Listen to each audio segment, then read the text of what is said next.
By then, I was assistant minister and special administrative assistant to the Minister of Education, Dr. Evertus Huff. When we got a letter from President Talbot to Dr. Huff, and since I was assistant minister and special assistant to the minister, I had to open the letter before Dr. Huff got it. And that letter from President Talbot stated clearly that he intended for Mr. Sirleaf to return to Liberia to serve as Deputy Minister of Finance, and that she had made certain stipulations which the President was directing the Education Minister to facilitate.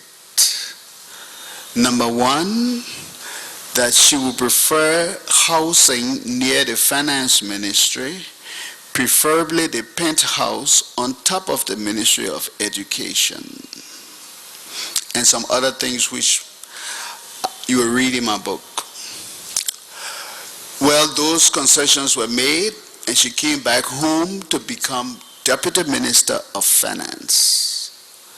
Then the OAU came around, and there evolved a major dispute between the Minister of Finance, James T. Phillips, and a senator from Masurado County, or Representative A.B. Talbot. By that time, the government of Liberia was seeking to rent a floating ship, hotel ship, to host journalists and delegates coming to the OAU. And by that time, I had been transferred from the Ministry of Education because Dr. Huff came from the airport, Robertsfield, one day and told me that Minister Jenkins Peel has appealed to me that you should please assign you to the Ministry of Information to help him prepare for the OAU. And I have agreed, so please, next week, go take up your assignment. So then I transferred from being a special assistant, administrative assistant to the Minister of Education to being a special assistant to the Minister of Information. And I must tell you, as I'm telling all of our young people, my mom sold her cool ale and dried meat until she died. She never went to school. My father went to school and stopped in the 6th grade Royal Reader. But my Congo old lady taught me how to read and write. And I cannot be a dumb boy. I took exam for special assistant, administrative assistant, everything, editor-in-chief of a New Liberian newspaper, I took exam. The civil service had an exam for every position. I do not know whether the state got it. If they do not have it, I do not know why. People should start taking exam for every position they hold. You see my laminated civil service letter from September 14, 1976. I keeping it laminated. Water can't hammer it. Our young boys should learn how to wait and learn how to learn the raw book so they can live anywhere. The war came, I went to America, I didn't die, I didn't work in any place, clean those sick people. I went to school and got a master's degree in divinity. I was pastor for 5 years. Right now, I'm on pension. I got my paper here to show my pension in 2005 was $20,800. When I get 70 years old, they will give it to me. I don't know how much it is now. I don't want to know because it will just tease me. I left and I went to study counseling. Our young people must learn how to learn the raw book. Whether you're selling fufu or not, it doesn't have anything to do with your brains. So I went to the Ministry of Information and prepared for the OAU. And I was special assistant to the Minister Peel when April 14 broke out. I was in the center of April 14. My friend Gangala was on the other side. I was on the other side. We were still friends. So I'm just giving you the headline because tomorrow we'll discuss that. We can't go into April 14 now. But I was there when James Phillips and A.B. Talbot had a dispute. James T. Phillips went and got a Greek ship to come here. A.B. Talbot went and got a brand new French ship to come here. And so this competition was whether the Greeks or the French were going to win. So we went to the organizational meeting and it was being discussed. It was never concluded. And suddenly it was announced that the Greek ship had been rewarded the contract, $1 it means that Phillips Company, or Phillips Group that he was supporting, had won the contract over A.B. Tauber Group. I'm telling you all of this to tell you what went into weakening the system. The system didn't fall because somebody from outside just pushed the system. The system fell from inside. The same with the door system was going to fall anyway. If nobody had brought war here, it would have gone downhill. And I got the story, and I'm going to tell the story. Phillips paid his people in advance for the ship. A.B. got concerned that Phillips had done something that was out of order because the whole bidding system had not gone through. So when you look in the New Liberian newspaper, in the government newspaper, there was a banner headline that Phillips had received bribe for the ship. The story was carried by a guy called Afroman UO Canada, Alex Best, and all these older people that would know Canada. So Peel, Minister Jenkins Peel, who was a Minister of Information, he's still alive in America. His son works as head of the Freeport Police. You can get in contact with him and double check it. Peel went to a cabinet meeting and came back very furious. He came back and said, Bowier, I said, you see how the people want to put me in trouble? I said, what happened? He said, you saw the headline about Phillips? I said, yes, sir. How could they publish that kind of thing? The president is now asking me, how could they publish that kind of thing about a fellow colleague in the cabinet? The president is behind me for this. So I got to get to the bottom of this. Call out Afroman here. Afroman was somebody who came from Nigeria and became Liberian and all like that. So you know that's a prejudice there too. So go call out Mayor Costa here. I want to call him. Costa means people who come from down the coast. Okay, that's how they used to call them. So Canada came and Peel asked him, who gave you this story? Who did this? Who did that? And Canada said, I cannot disclose my source to you. Peel said, what?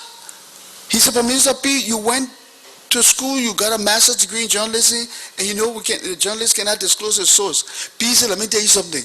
This one here did no journalism. You tell me who did this, or you be dismissed. So I said, Minister Peel, could I go and talk with him for a while? He said, yes. So I took Mr. Canada into my office, the special assistant office, and I sat him down. I said, you know what happened? We know you're not supposed to disclose your source, but there is a time for everything. There's a time for you to tell us the truth, because the president of Liberia is behind the minister, thinking that the minister is behind this thing. So who gave you this story? He said, you see the president behind it? I said, yeah, the president is concerned. He said, no, the president can't be concerned. I said, what do you mean by that? He said, oh, but A.B. brought me this story and said he passed him or published the story so he can deal with Phillips. I said, are you sure? He said, yeah. Can you repeat this in front of Minister Peel? He said, yeah. So let's go by in there. Went by in the office. I said, Minister Peel? He said, yeah. I said, I want to inform you that the New Liberian will stand by its story because our source is unimpeachable. He said, Bowier, what do you mean by that? Then I gave him the whole deal. He said, oh, that's what they want to do with me. He picked up the telephone, I'll write a call. Mr. President, he said, yes, I want to let you know that we stand by this story because our source is unimpeachable. And he put the phone down. I said, what happened? He said, the president just put the phone down. So once you trace it back to the source, the whole case died. The next week, Philip resigned. And Ellen Sirleaf was made finance minister. So Ellen Sirleaf was not made finance minister because she gave two people the money. She was made finance minister because Phillips and A.B. had a fuss, and Phillips got a worse end of the stick, and they needed to put somebody there. And Tauber had called Ellen back, and she was principal deputy in line to succession. So I just like to clear the air. That's all. I just want to also inform you, as a matter of the headlines for you to keep for next time, for the details, that besides being special assistant to the Minister of Education, Minister of Information, I also went on to become editor-in-chief of the New Liberian newspaper under Tom Kamara, our deputy editor under Tom Kamara, who now with the New Democrat. I say he was my boss man.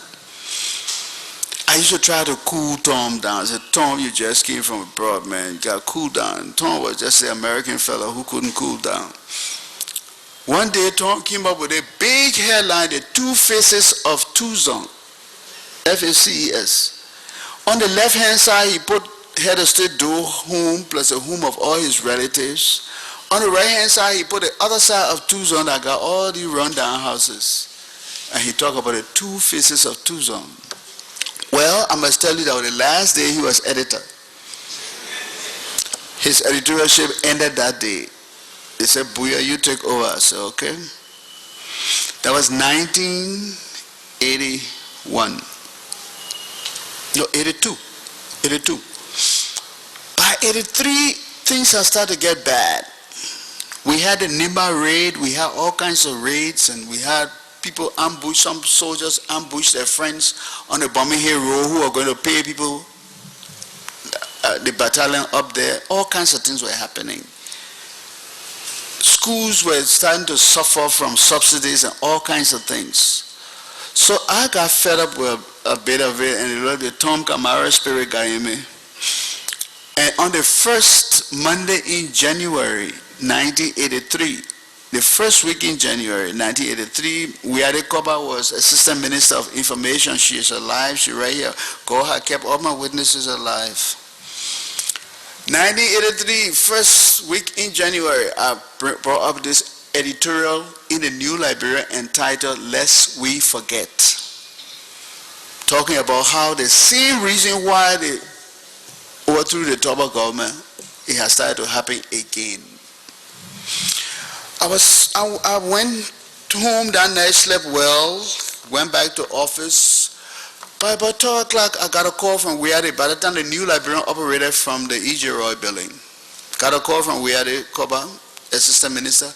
Bowier, I said, yeah, come to my office immediately. So I got in the car, went to the Information Ministry. I got there. She said, Bowier, I said, yes. She said, so what are you now? Are you a preacher, are you journalist, or what? I said, what kind of headline is this?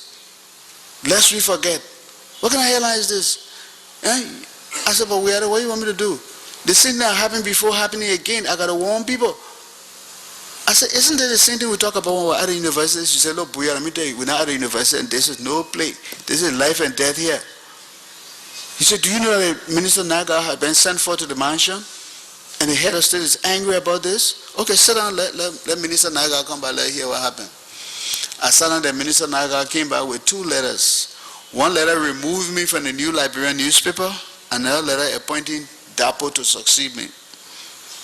That's how I left the New Liberian that day. Okay. Why I'm telling you all this is because some people just think that some of us just been around here, stooges of the system, just saying yes sir to everything. I'm not a yes sir person. President Doe, or head of state and President Doe, because he was head of state for some time, he was president for some time, he was in office in a total of 10 years. Every year that he was in office, I was taken to him for being against him, including the last year that he died. If you call a man, I'm telling you now, people take note, there's a man called Valentine. He controlled the archives in the mansion until recently when they retired him. Go to him, let him check May 1990. The last letter they wrote to Doe to tell him I was against him is there. The people who wrote it, their name there. Valentine can help you find it. For 10 years, I was taken to him 10 times to say I was against him, simply because I was speaking the truth. Because my mouth wouldn't keep quiet. I was not born to keep quiet. My brother who joined the army, you can sit here down the whole day, you will not move, you will not talk, nothing. Me, I got to talk. I got to talk. I got to say what I got to say. In college, ask Daniel City, who now work with Nyinabo. My nickname in college was Views. Because I always say I got to express my views. I got to express my views. I got to talk. When Elizabeth Collins, who was senator from Bond County, went and slapped my roommate, Morgan, I forgot, he died during the war, Ernest Morgan, slapped him with her finger ring and cut his face. I issued a bulletin here on the Senate charging them with misuse of authority. And the last paragraph said when people misuse the authority vested in them, the power must return to the people. All of this happened long before 1980. So what I want to tell you is that everybody in this town got a story to tell. Not just one group. And the last thing I want to say before we go tonight is this. I do not want our young people to feel that one group of people in this country were talking against the bad in this country. It's not true. From all you hear, it will look like only indigenous people were talking against the bad and all the Congo people were involved in the bad, so their children were not talking. That's not true. The revolution started with Congo children. I repeat, the revolution started with Congo children. Do you remember Victoria A. Jesus Weeks, the brother of Kimi Weeks? He published in this country the first really vibrant opposition paper called the Revelation magazine. Here is a copy of the Revelation magazine. The Revelation magazine. Victor Weeks, his father was Minister of Foreign Affairs when he was publishing this thing against the government. So if we want to be revolutionaries and want to talk the truth, we should not make it look like just Congo children being talking. The Congo children talk too. Victor Weeks' uncle had a problem with Stephen Talbot, Mesurado and Oreo group of companies. That's why Abapo had to write a pamphlet called Liberalization of Goblin Businesses. Why would people who know the truth want to just show one side of this thing? Now, I'm called Quiescence Country Blood. So I'm now an NSI. I got to stand in the center of the room and remind people. Victor Weeks went to jail. The Congo system put him in jail for joining country people to oppose the government. He went to jail in this country. After the Revelation magazine came the Revolution magazine from the backers Matthew and his group. After the magazine came the Tribulation magazine.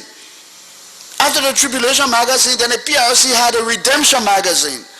So you see all the theological themes we had in our struggle: the revolution, the revelation, the revolution, the tribulation, the redemption. Why you want to forget? Why did we forget, or do we intend to just show this thing that only the country people children are doing something? Now I'm a countrywoman child. I am my Italian son. But I'm not going to be intellectually dishonest to just show that only country people are doing this thing. A lot of Congo people suffer this thing. S.T. Richards had a printing press in this town. He opposed President Tubman. Said President Tubman should not get married to the woman he was married to before he died. Why? Because the American boys were on the airport there, they were the young girls in town. And S.T. Richards said, you cannot marry this woman. The next morning he got out, his printing press had disappeared. And the rumor is that he got dumped in the Maserati River. A Congo man from a river. Why do we want to make this thing look this way? That as if only the country children being talking about the thing the Congo children be doing. That's why I say, I am Quiescence Country Blood and I'm an NSI. So you know me now. You having your Congo meeting, don't call me. You having your country meeting, don't call me. You having your Liberian meeting, I will be there. I'm tired of the foolishness in this country. Want to make everything look one-sided. Country Congo, country Congo. The average country man won't marry a Congo girl. The average Congo woman lusting after a country man and won't make it look like something. I am the one who's going to stand in the center like Joshua and command the moon and the sun to stand still until we solve this problem.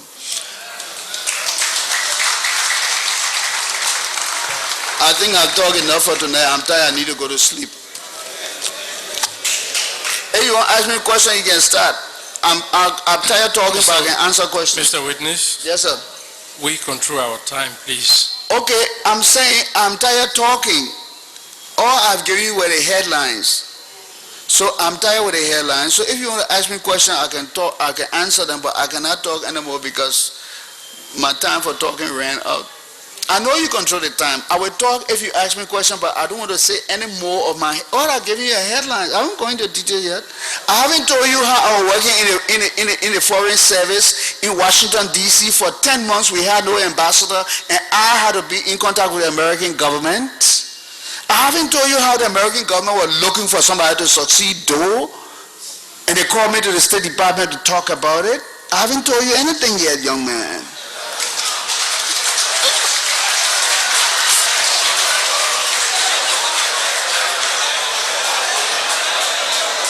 Okay, Mr. Witness. Mr. Witness, Yes, sir. we understand you are tired and we respect that. Yeah, I'm an old man. I'm 58. I understand. Thank you. So we'll resume tomorrow morning with questioning. Thank you very much. No, I will have to talk a little bit before you question me. No, during the question you can bring out. Oh, all of that's those. good. Thank you Yeah, very much. well, okay.